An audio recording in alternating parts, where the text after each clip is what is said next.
Welcome, everybody. Welcome to the International HRM webinar series. My name is Elaine Farndale. I'm a professor of HRM at Penn State in the US. And welcome to you wherever you are in the world. So good morning, good afternoon, good evening, good middle of the night, whatever it is. I hope you're having a great day, whatever. So the International HRM webinar series, this is a collaboration between a number of partners across the globe. Simon Fraser University, the Center for Global Workforce Strategy in Canada, Center for International HR Studies at Penn State here, ESCP Business School in Germany and in France, RIT Croatia, and Penn West University, also based here in Pennsylvania in the US.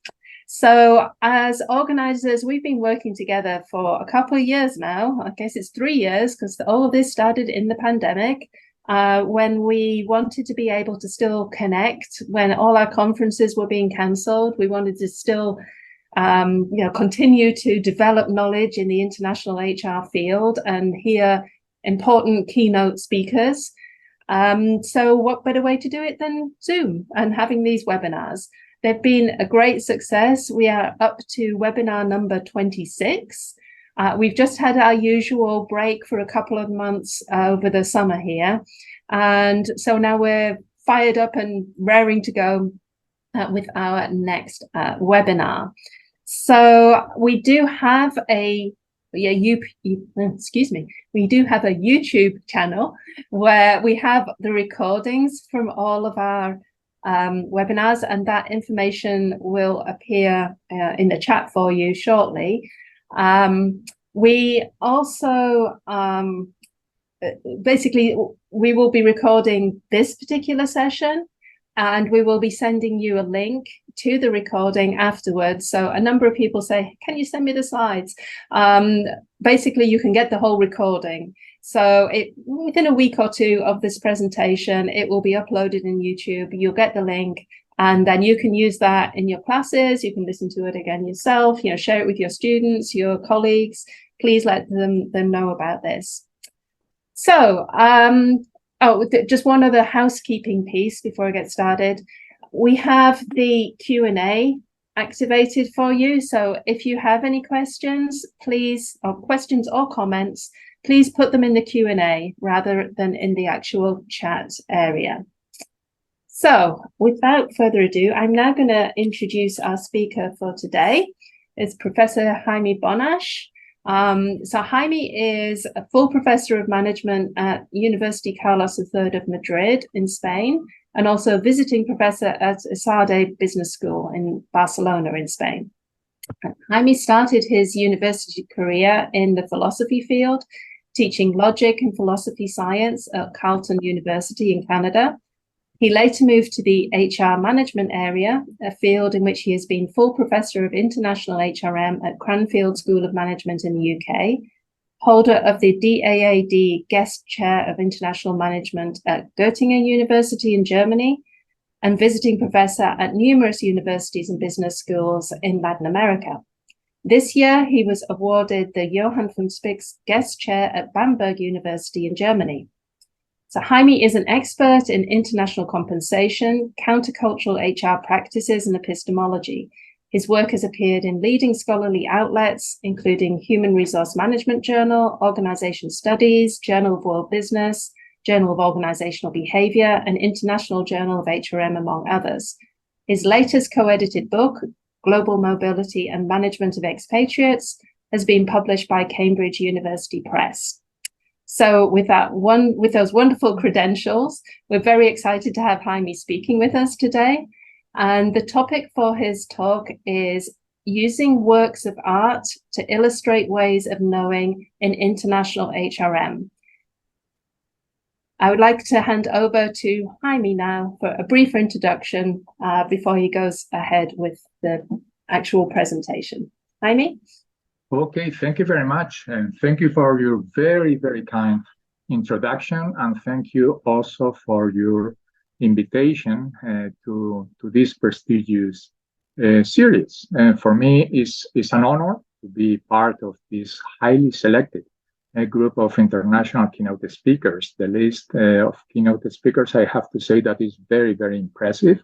Some of the previous ones are not only colleagues, but also very good friends. So for me, honestly, it means a lot to be invited to give this presentation, both professionally and personally.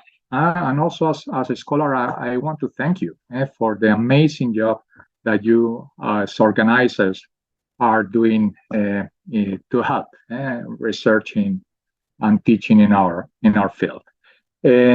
My webinar will be a bit unusual in terms of content. I'm going to be talking about something I'm passionate about. It is a combination of 3 different topics that, for different reasons, are very close to my heart: research in international human resource management, epistemology, and works of art. I will follow Professor Harsin's approach and in the way that I run this seminar. I will be showing you a pre-recorded presentation, taking into account that a normal class on the issue usually takes me between 3 and 4 hours. So I need to make sure that I stick to time in the presentation. And then I will come back on a live format for the Q&A. So thank you again, and I think that we can start sharing the video now. Good morning, good afternoon, good evening. My name is Jaime Bonache, and I'm going to be talking about the use of paintings to illustrate ways of knowing in international human resource management. This is the agenda for today. I will start by explaining the genesis of the idea, what I understand by ways of knowing, and the nature of this teaching initiative. Then I will turn to explaining interpretivism as a specific way of knowing. And finally, I will conclude with some thoughts about the use of paintings and other non-academic sources to see different ways of knowing in international human resource management and to increase research diversity within our area. Before I develop the idea, let me just share with you a bit my teaching journey, because it has to do with the genesis of this idea. I started teaching logic and epistemology in Canada at Carleton University, but it was to philosophy students. Then when I moved to Spain, I moved to the management area, and I was teaching human resource management for 15 years.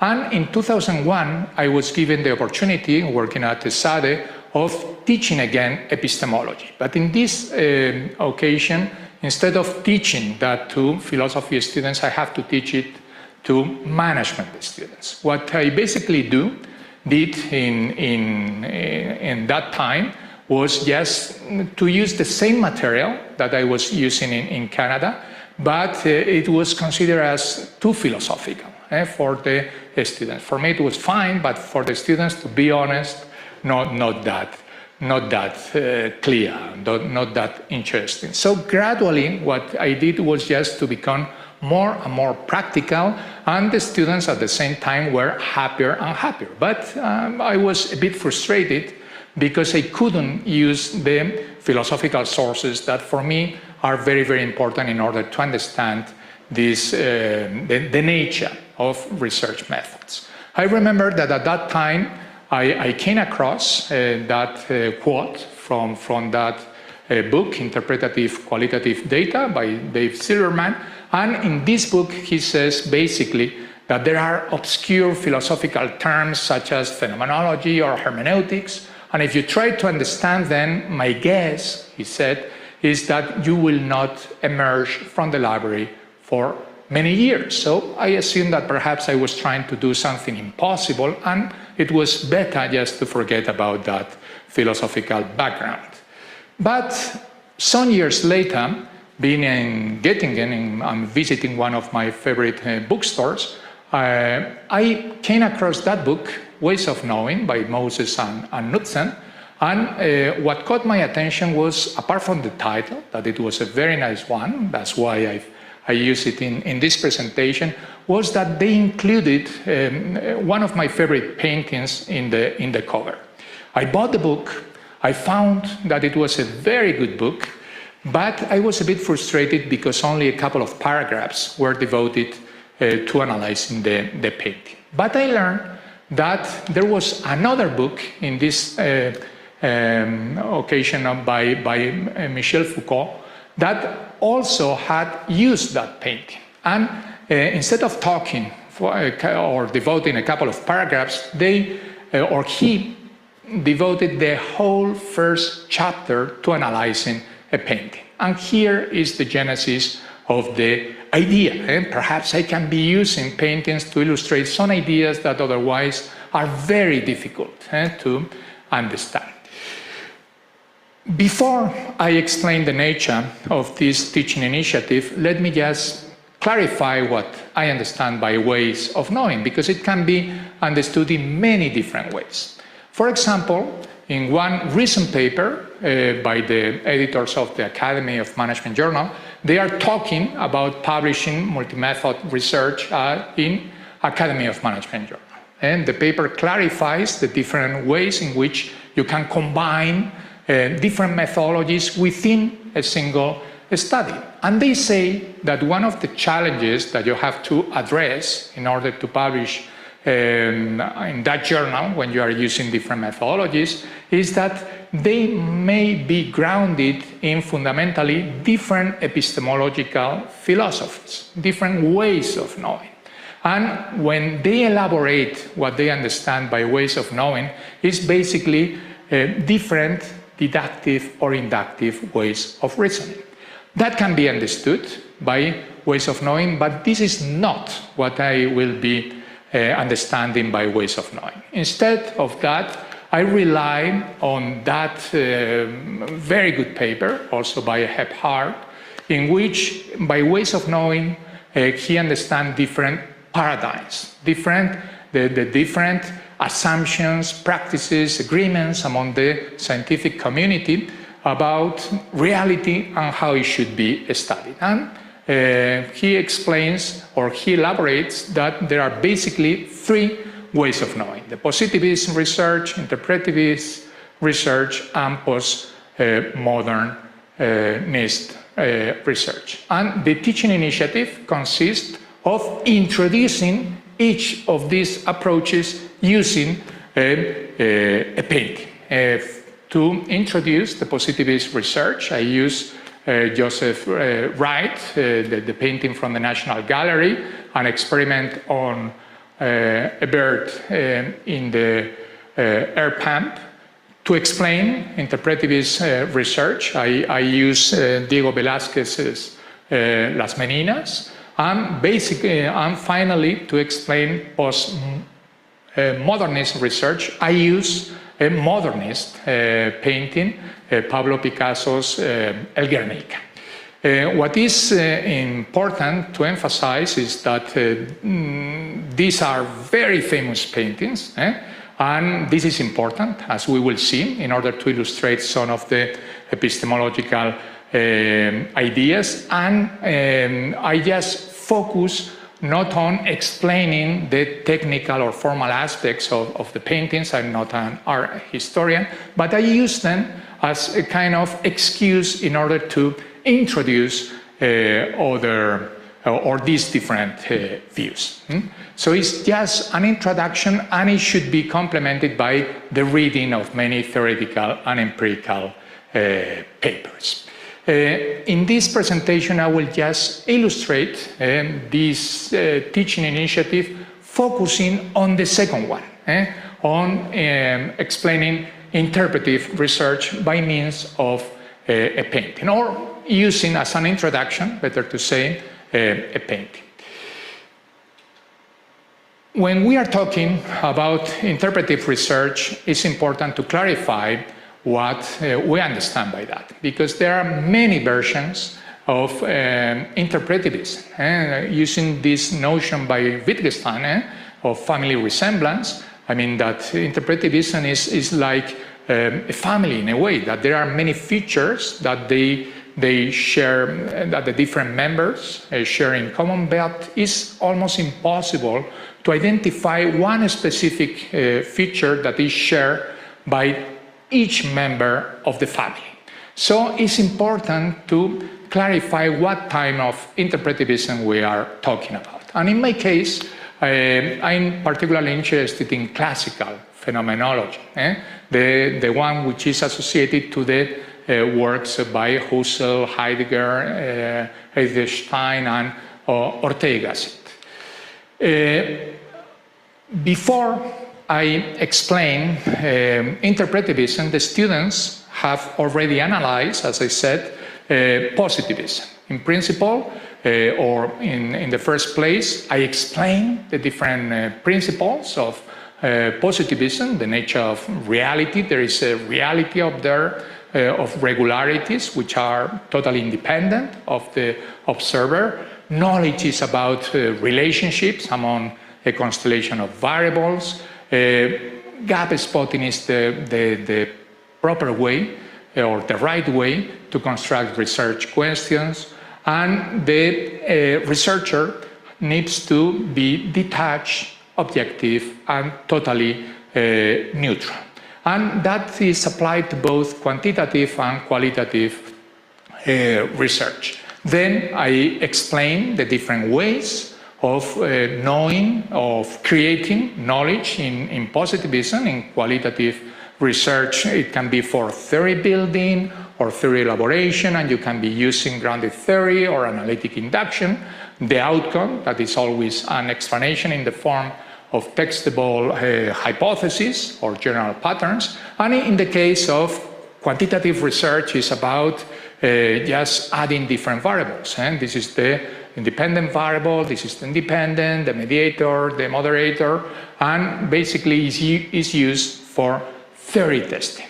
But I also explain that you can combine, as I said in the beginning, the different methods. And I conclude with the evaluation criteria, and with the validity and reliability as the basic validation criteria to judge the quality of one study. As a recent study by Primans, 80% of research in international human resource management is positivist. So basically what I've done, what I do here is just to summarize what is the normal science in international human resource management. And then once we know that, once we have analyzed that, I ask the students when we are moving to or turning to interpretivism, I ask them to read this article that I published recently in the Human Resource Management Journal, The Challenge of Using a Non-Positivist Paradigm and Getting Through the Peer Review Process. I tried to be very clear in that paper, trying to explain the difference between positivism and interpretivism. The students read the paper. I asked them what they think about that. They said, no, it's very clear. I think that is very illustrating. And then what I do is just to ask them about different terms and different questions that are raised in that article. What do I mean by social construction of reality? What is epoche?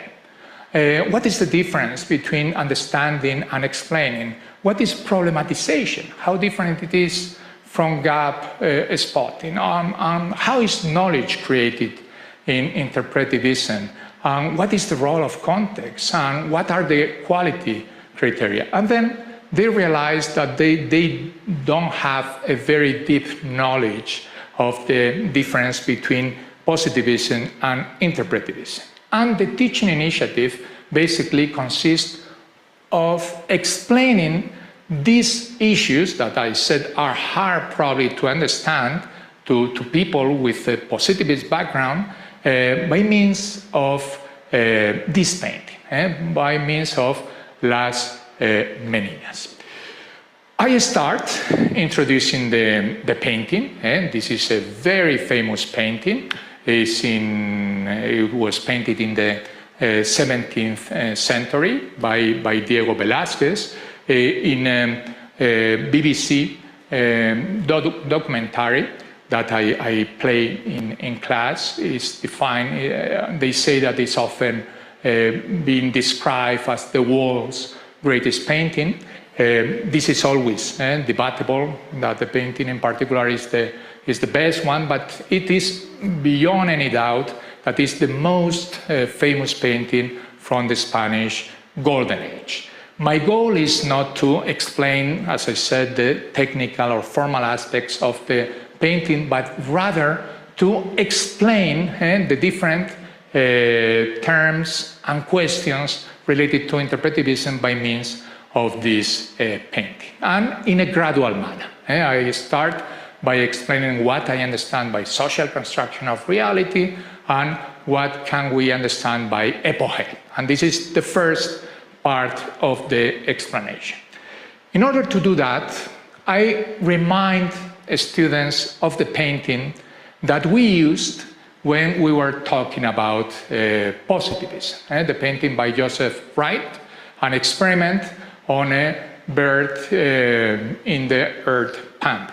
This is a recreation of one experiment by Robert Boyle, who is one of the predecessors of positivism. And in this case, the researcher is testing whether or not we need air to survive.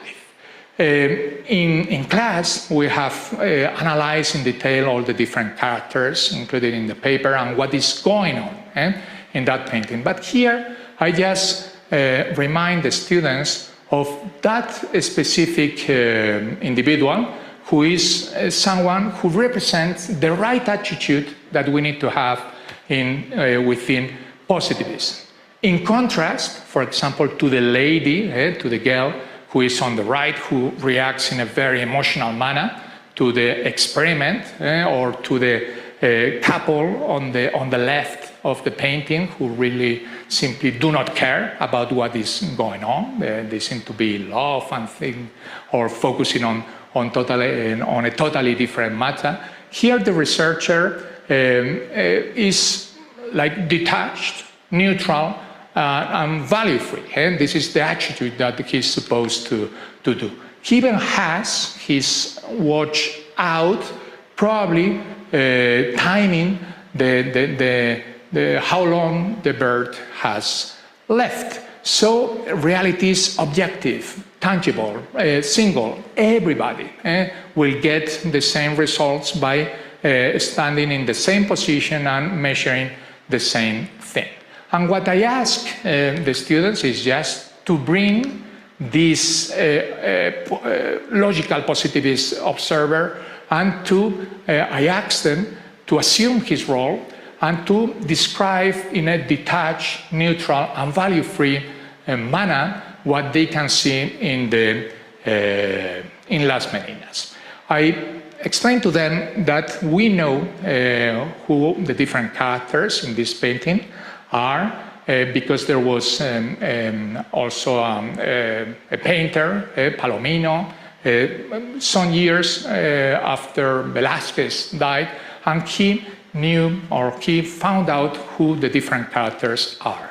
In the middle, you've got the Infanta Margarita and the two ladies in waiting, Maria Sarmiento and Isabel de Velasco. They are the Meninas, who are the ones who give the title to the painting, but that title was given in the 19th century. On the right side of the painting, you've got the court entertainers, Maria Barbola and Nicolasito Perlusato, and who is kicking a dog, who also has a name. He's Salomon. Behind Las Meninas and the court entertainers, you've got the Lady of Honor, Marcela de Ulloa, with a bodyguard, the only person that Palomino couldn't identify the name. In the background, you have the Chamberlain, José Nieto. You don't know whether he's entering or leaving the room. Also in the background, you have the reflected images of Philip IV and his wife, his second wife, Mariana de Austria, and on the left you have Diego Velázquez himself, the painter. And what I do in this description, when we are trying to be very neutral and very value-free, is just to challenge that idea. And I'm just going to give you 3 examples of that. Probably are not the best ones, but they are the ones that take not so long to explain. For example, I just focus on Marcela de Ulloa, who is the Lady of Honor, and I ask them to describe who she is. And basically, they all agree on saying that, well, it's quite clear that she is a nun.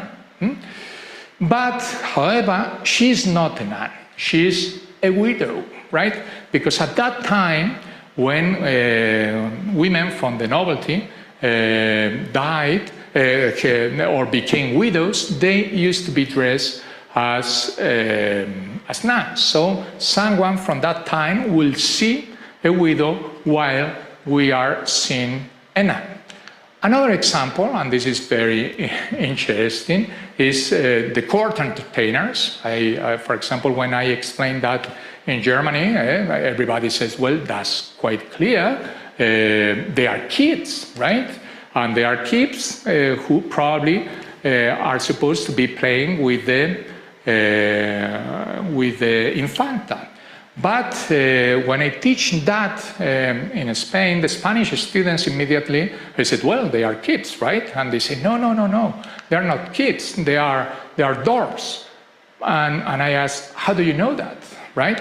And they said, yes, because we visited the Prados Museum, and in the rooms by Velázquez, you see that there were a lot of dwarfs at that time working for the palace.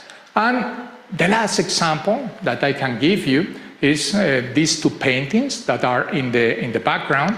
Palomino identified them as paintings in which different mortals were challenging the gods.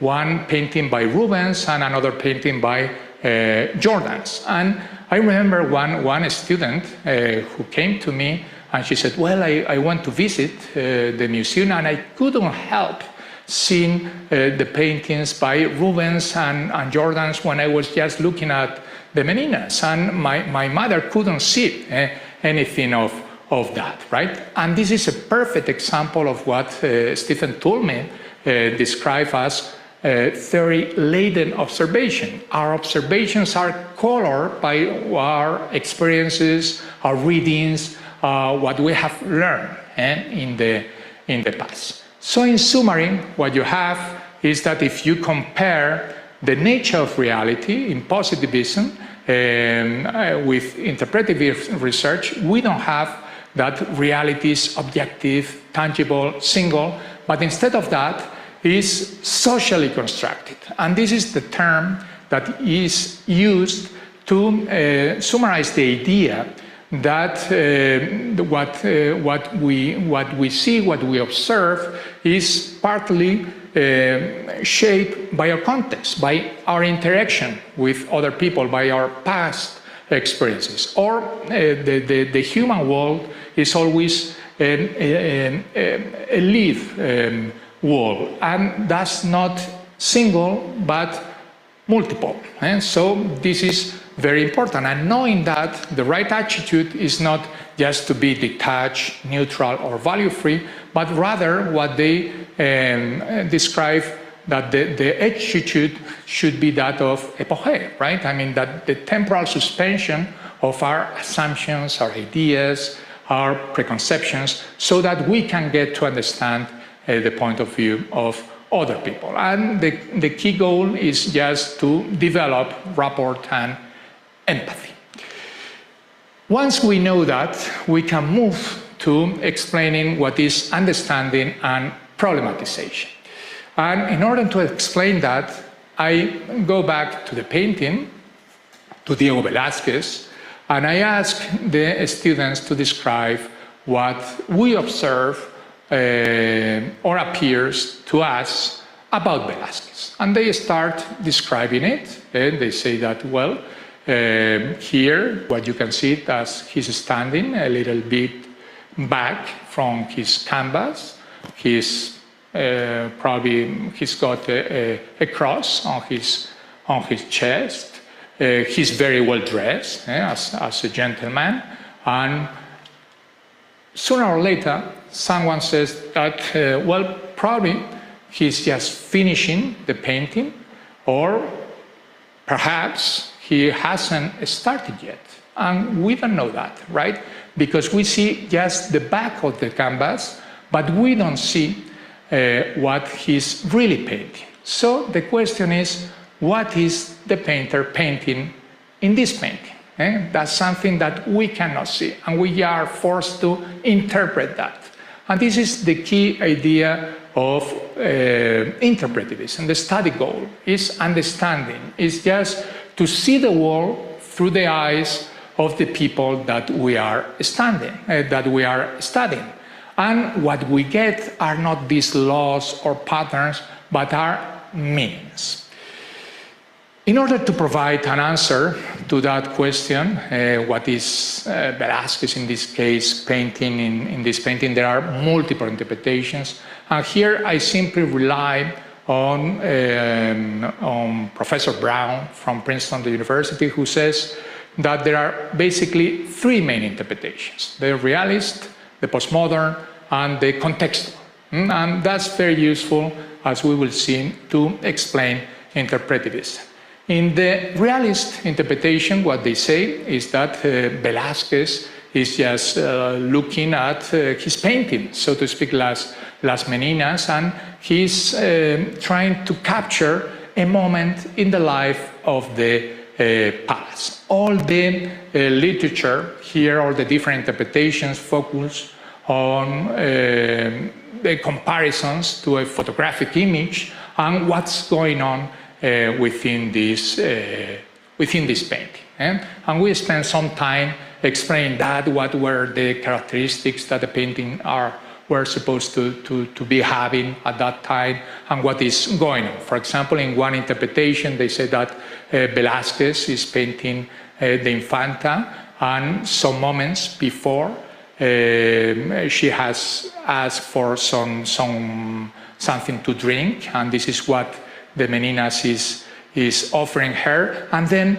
the king and the queen just enter the room, and some of them are just noticing the royal presence, and some others are still not aware that the king and the queen are there. So many interpretations about what's going on from this realist interpretation.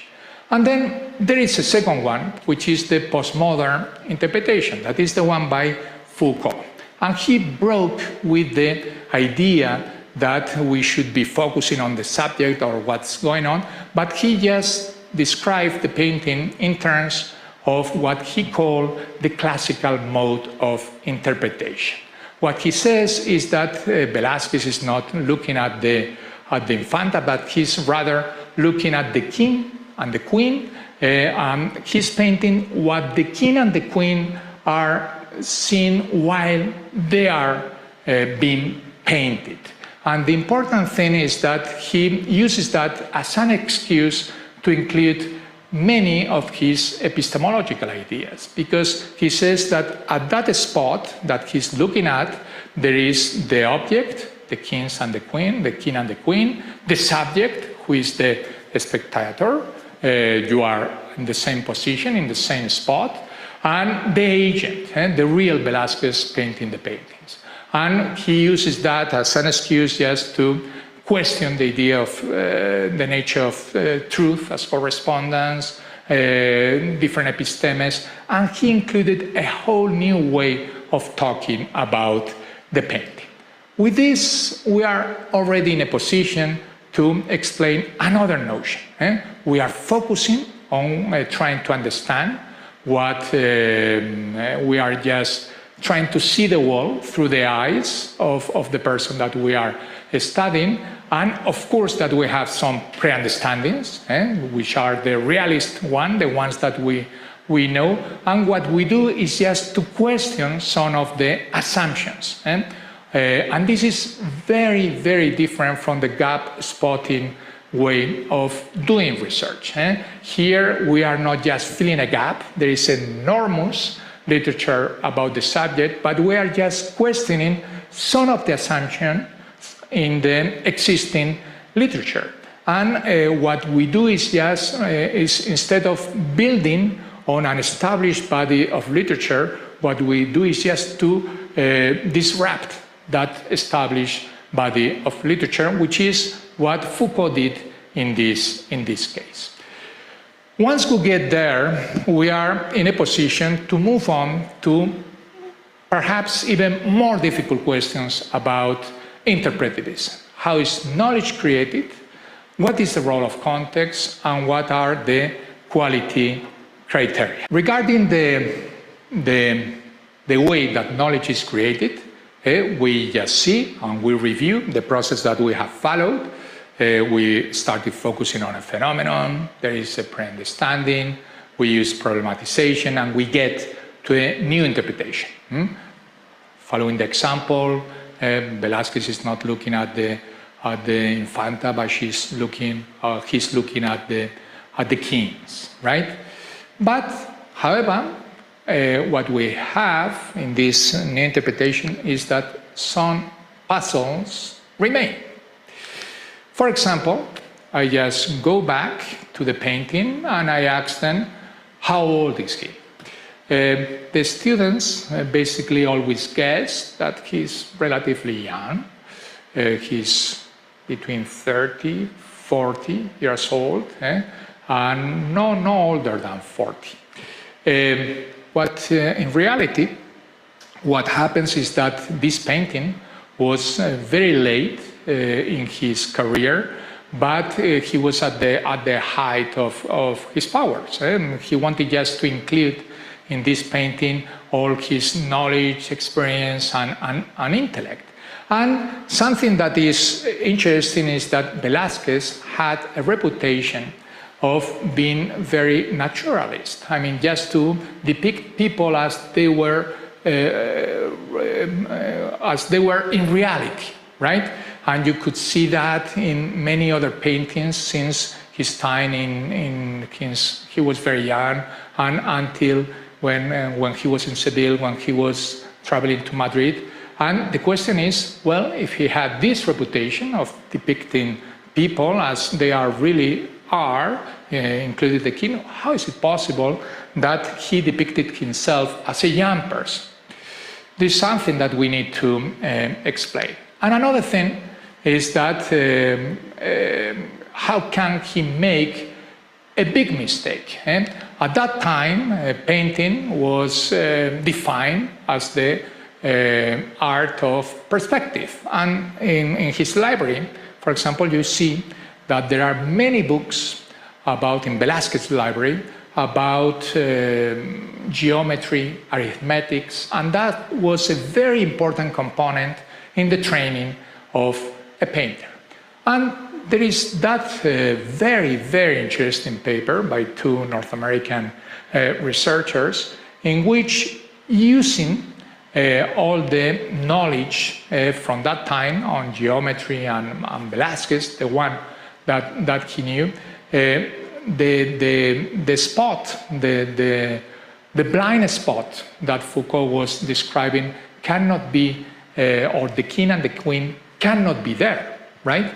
In that, in front in the position or in the spot of the viewer, in front you have José Nieto, but they are not the king of the queen. They should be on the left of the painting. So how is it possible that if that interpretation by Foucault is right, how is it possible that Velázquez made such a big mistake? And we review some other puzzles.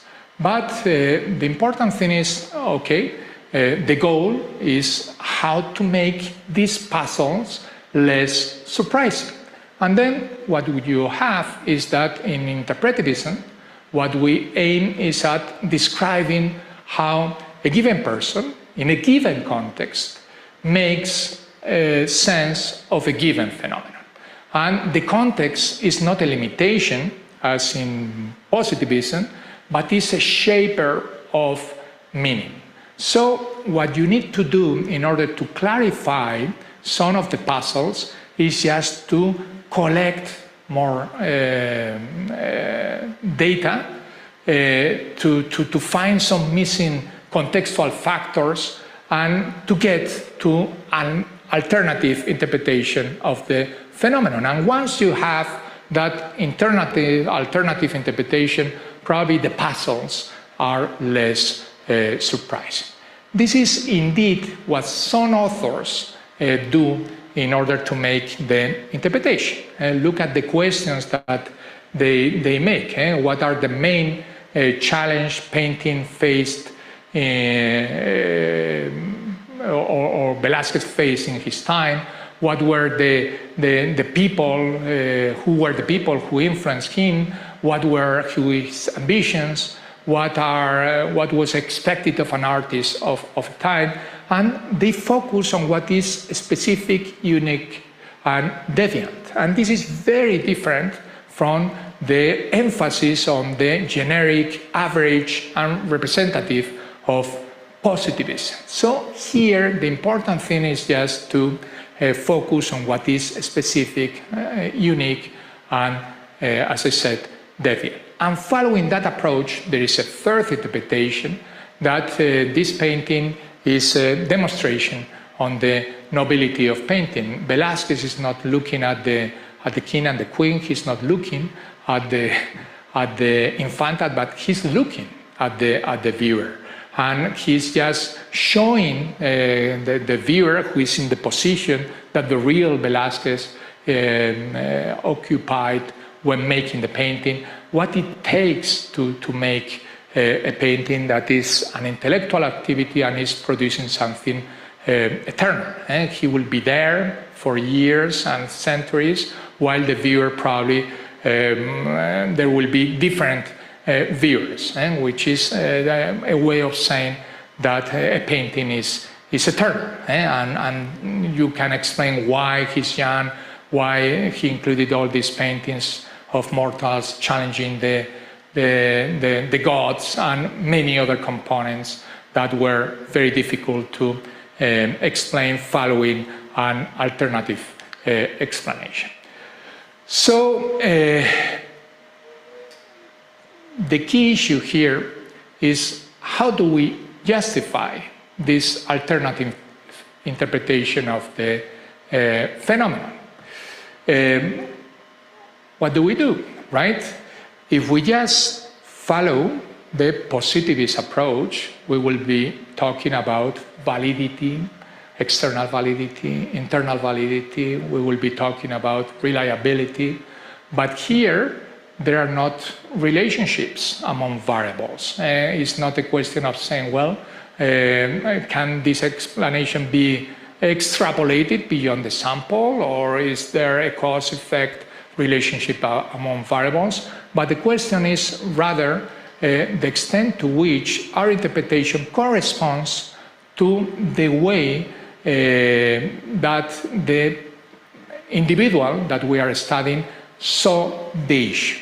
And there are some people who just produce very evaluation or alternative evaluation criteria. For example, in that very interesting recent book on qualitative literacy, they are talking about cognitive empathy, the capacity to understanding participants on understanding, which is what we emphasize about the goal of interpretivism, heterogeneity, the diversity of experiences represented, so an idea that we emphasize that reality is not single but multiple, right? Different people might observe or live a reality in a very different way. They are talking also about palpability, the importance of the context. The context is not a limitation, but is a very important component in order to understand how someone understands a given phenomenon because it shapes reality, follow up, getting additional or gathering additional data in response to new questions. Remember that always the starting point of this view are puzzles or surprises or a tension between expectations and what we already know, and basically self-awareness, which is something very, very important, how the researcher's assumption affect the research process. Very different criteria from those proposed by positivism, but they are very well adapted to this type of studies. And what I do at the end, once we explain the painting and once or before moving to many different papers and studies on interpretivism, is just I give them an assignment, one interpretivist paper. In this occasion is one that I wrote on compensating international mobility in a workers' cooperative with my co-author, and I asked them the typical questions: what is the phenomenon that it studies, what is the pre-understanding, what are the puzzles, what is the alternative interpretation, and I asked them to apply the 5 criteria developed by Smell and Kayako. Just to conclude with some thoughts, I think that it's very useful to be using these paintings and other non-academic sources as a tool to introduce academic concepts, but it's just a tool, right? But it's a very valuable tool because they reinforce information provided in text. They don't replace reading, but they inspire and grab attention. To be honest, whenever I'm talking about epoche or a theory-laden observation, it was very difficult, but in this case, they experienced firsthand what these notions are, and they help students learn tough concepts, and they will be image-based. For example, in that assignment, the quality of the answers is much higher because they understand what an interpretivist paper is trying to do, what is a pre-understanding, what are the puzzles, and when it comes to applying that to the international human resource management area, the quality is much higher, and in sum, it can help students to see different ways of knowing. There is no the one best way to conduct scientific research, that for many people is positivism, but there are other ways of doing research, and with a lot of high quality standards, but probably with different that need to be judged by different criteria. And I think that in this way, right, is a very friendly way of introducing different or difficult topics, and it can increase diversity in research paradigms in our area. And with this, just let me finish, and I will just need to thank you for your attention, and I will be very happy I'm curious to see if you have any question about this approach. Thank you. So thank you very much, Jaime, in your recorded self and back to your live self. You talk about this, be inspiring and grabbing attention, and that is exactly what it does. As somebody as an undergraduate student who studied a bit of art history, I was like transported straight back to that, and this makes perfect sense to me, the things that you're saying, and I can see how the students really engage with this. We have a couple of comments and questions in the short period that we have left. Just first of all, a comment from Gudivada Venkat Rao. So the present trend in international research on HRM is more importance is given to quantitative research than other forms. And interpretivism has perhaps lost its appeal with reviewers as an authentic form. I don't know whether you want to give a quick response to that. Okay. To be honest, I'm not so sure about that. I would say, at least that's my impression, that it goes the other way around, right? I mean, that I think that positivism, I don't know, 10 years ago, 20 years ago, was far more dominant than it is today. It's still dominant approach. For example, in the presentation I mentioned, one very recent survey or review of existing research by Primats, and she says that 80% of the studies are positivist. It doesn't mean that the remaining are interpretivist, right? Because there is a lot of qualitative positivism.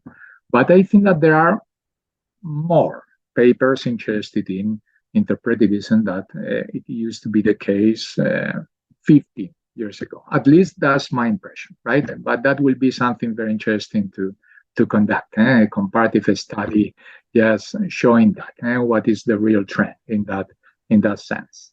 Yeah, interesting. There's certainly, I believe there's an appetite for the more interpretivist approach, but it's difficult. It's hard. We're not maybe training enough people in this way to be able to do the research this way.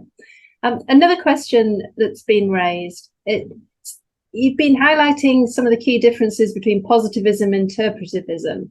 But is it possible somehow to combine these two very different paradigms within a study? How would that work?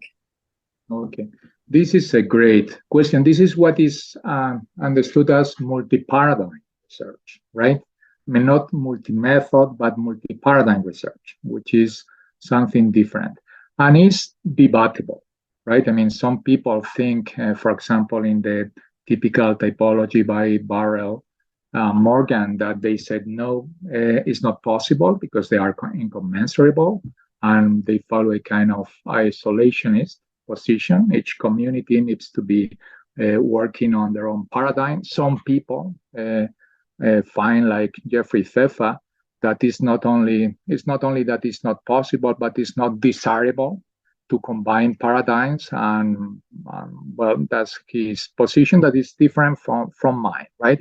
I think honestly that different paradigms speak different languages, but you can learn a different language, right? I mean, that obviously you can combine, and what I try to show is that the evaluation criteria needs to be different. Probably the way to analyze data is also different, right? But if you are aware of that, of course, that you can combine studies either in a parallel way, for example, studying a phenomenon from two very different angles, right, or paradigms, or in a sequential way, right? I mean, that you can conduct one study and the output of that study can be the input for a subsequent study. So there are many possibilities, and I would be very happy, right, if we go in that direction, because honestly, I like positivist studies, I have to say that, but I also like interpretivist ones, and they can both contribute to in our area. What is a bit frustrating to me is that it's not so easy to understand what a real interpretivist study is in a field which has been dominated for a long time with a positivist paradigm. And there's an interesting question brought up here as well, saying, and this is going to test your breadth of knowledge of art and painting. So this is a question from Rag. It says, you provided examples from the Baroque style with multiple people in the paintings. Would the same approach apply to abstract or landscape art? Can we still reach the same conclusions? Well, what I like about paintings in that area is that sometimes they want to tell a story, right? Many times. For example, in the Baroque, many painters, not only Velázquez, but Rubens and many others, for example, use Ovid, the Metamorphoses, right, with a story, and they try to reflect that story in a painting. And to explain this type of epistemological issues is very good, right? Because you need to interpret the painting. And once you know the source, right, what you see is quite different, right? I'm not saying that abstract painting can also be used, right? But I would say that is not my favorite one. So I think that there is a bias there. But I really like the paintings in the 17th century because it's all the stories, right? And not only for epistemology, but even for HR, to talk about careers, to talk about mentorship. Once you see that, right, many different ideas can come out. But as I said, well, I'm not using abstract art, but I also used to explain postmodernism, right? Guernica, which is a kind of modernist painting, but is much closer to the modern or contemporary taste, right? In a way. Yeah, makes sense. You just touched on something else interesting there, that yes, you're using paintings to talk about epistemological perspective and things. How can we use paintings to teach people about HR? Is that possible? Why not? Right? I mean, that, for example, I know that in many, and it can even be easier, right? I know of many courses in cross-cultural management or international negotiations that they use films, movies, right? Many non-academic sources. And a painting, right? If it tells you a nice story, it can be very nicely used, right? To reflect something. In my case, I don't use many, right? Because I don't want to overwhelm students with that. But for example, there is a wonderful painting that I use, the Spinners, it's called, right? Also in the Prados Museum, and to explain careers, right? Because you can see what is competition, what is envy, what is rivalry, what is, I don't know, the mentor, what you expect from the mentor. And it's also a painting from the 17th century because there is a story behind the painting. And it's a very nice way of introducing some of the ideas before presenting hard data, right, on all those issues. Here, the initiative is just to present the issues in a friendly and engaging way, right? So that to raise motivation and then to go to a more traditional source, right? At least this is my approach. Excellent. As always happens with these webinars, the more we get into the discussion at the end, the more questions there are, and the clock keeps ticking round. And it's, unfortunately, I'm going to have to wrap up. I don't know whether we can just do one very quick last question. This is from Juan Sanchez. It's a very inspiring presentation. Should interpretivism try to interpret shared meaning or interpretation across individuals? Shared meaning or across individuals. In the example, right, I mean that there are different possibilities, right? I think that the most important thing in interpretivism, when I was explaining, for example, how reality is perceived, that is multiple, right? So just to show, right, how the same issue is perceived in a very different way by different groups or by different individuals, that's the most important thing. So probably in a study, at least, what I see that is easier, right? When you are thinking about different groups in HR, right? How the same phenomenon can be analyzed in a very perceived in a very, very different way by top managers, by their workers, or depending on the culture. I mean, I think that in an area, this is a very, very promising and an interesting point, right?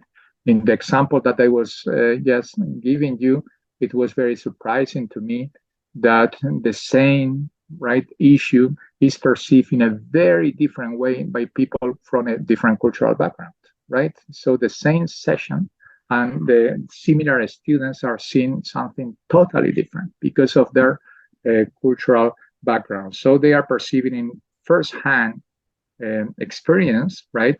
Something that you tend to describe in a very abstract way.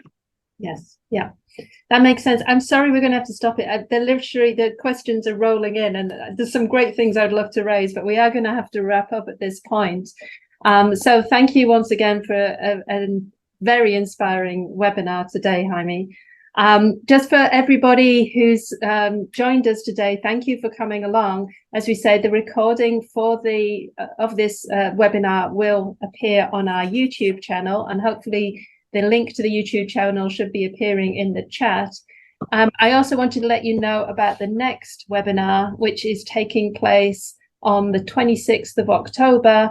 And that is going to be Dr. Andrei Georgiadou, Associate Professor at Nottingham University Business School in the UK. And Andrei will be talking to us about global strategies, local connections, navigating gender diversity management. So I hope that you can connect and join us for that. I think if you put your camera at the screen, you can use the QR code to register for that. There's also a link in the chat there if you would like to register in advance for our next webinar in October. So on that note, thank you, everybody. Wonderful to see you all again. Have a great rest of your day, wherever you are. Thank you. Goodbye. Very much.